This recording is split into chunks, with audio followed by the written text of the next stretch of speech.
So I have a philosophy tutor, Malik, that comes in every fortnight and teaches me philosophy and mainly at the moment like critical thinking. But he's also a debating coach. And it made me think, when you really boil it down, all marketing and advertising is just debating at scale. Because this is you, the happy advertiser, and then this is an army of opposition of people that you're targeting that are unhappy with their lives. And just think about like in high school, did you ever do debating in high school? Yeah. So like usually you have teammates and stuff, right? You go 3-on-3. But like in this instance, it's one versus your entire fucking audience size, right? You are trying to get them to reach a logical conclusion, which is like a number of things. It's like, buy my thing from this person specifically, right? This audience that you're targeting, they already have a list of their own preconceived notions, ideas, beliefs, agreements, preconceived notions of how you do what you do. And they have an argument against you. Generally speaking, as like the hottest audience, people are just going to disagree with you from the get-go. And so what we need to do is we need to build a strong argument to do or not do your thing. And we need to rebut and address their arguments. Right? A really weak argument is just supported by one premise. A really strong argument is supported by multiple premises. You can also think of premise as reasons. So really weak advertising campaigns just focus on here's one reason to buy our thing. Right? So it's one ad, the landing page is just about that reason. There's like no nurture sequences that don't talk about that. And then the agency would say, oh, you just need to put more money into that one creative that's shit anyway. Yeah, exactly right. But they didn't create multiple different reasons to test. Yeah, exactly. And then this audience here, which is your opposition, which is also just the market, they have all these fucking different beliefs that you need to address one by one, right? And so one of those, but by the way, they'll actually agree with some of yours already, right? So let's use me as an example. They agree that they need more consistent leads. They agree that they need more quality leads. They agree that agencies aren't working for them. However, what they might disagree with is, I'm not tech savvy. You swear too much. Yeah, you swear too much. You wear Crocs in your ads. You seem unprofessional and I'm skeptical. I think these testimonials are fake. I don't have time for this, right?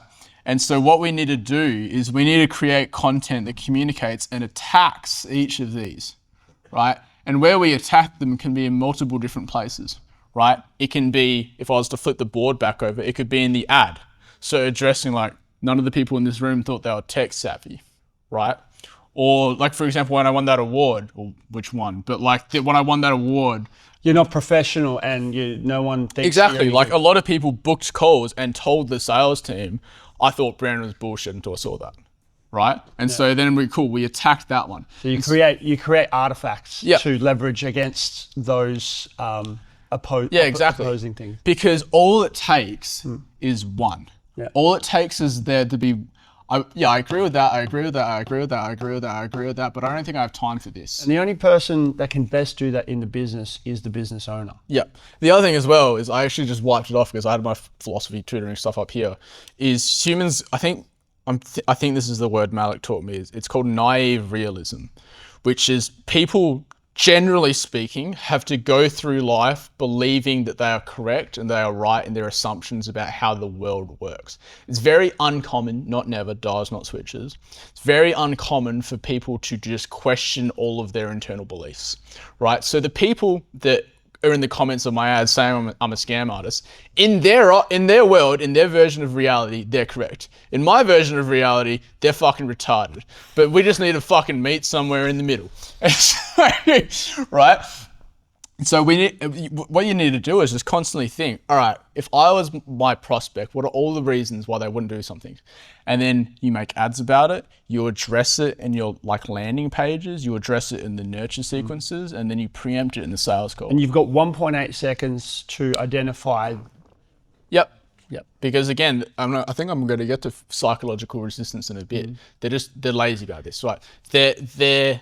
They're going through the world believing that they're correct in their assumptions of how the world works, and they will not go to very much effort to prove themselves wrong. But if you call them out in that first 1.8 seconds, they'll be curious enough to want to watch. They'll be more likely to watch. likely. More likely to watch. Not 100%. Cars, not switches. Yeah, exactly. And when that happens, where do you find more success in the things that people are already saying good about you, or when you use the things that people are not sure or saying bad about you? I'm seeing a lot of success here. So actually dial in more into the negative stuff. Yeah, exactly. Because that will then educate the people and make them understand. Because when you're reading you're sort of reading their minds. Exactly. Because the other thing as well is when there's a lack of information, humans will just make up a story in their head and agree with it and not go to very much effort to prove themselves otherwise. And so what we need to do is, like, when you just don't address something, they'll just make up the worst possible story. And then also humans have a negative cognitive bias. So they, generally speaking, will just lean on the negative. That's why the comments section of ads is generally the most negative. And people won't go to much effort to, like, leave positive comments. Generally speaking, they just like it, let's move on.